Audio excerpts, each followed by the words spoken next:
Do you see any prospects for doing stories on, the resistance that's coming up, a young generation that we describe in this investigation that really doesn't want these old kleptocrat leaders anymore, working together with whoever is in the system who also wants change? Do you see possibilities for that? Most definitely. And I think a lot of young people who have come up in the recent past are showing that there is that positive change that many are fighting for.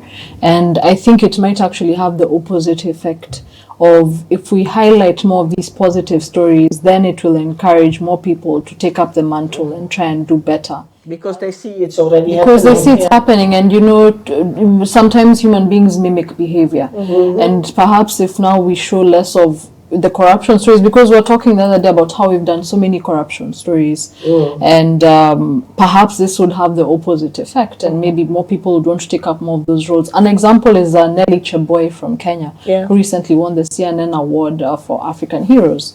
Because she stayed in Kenya, she developed systems, she developed programs for young children in very, very isolated areas to help them garner that education that they really, really need.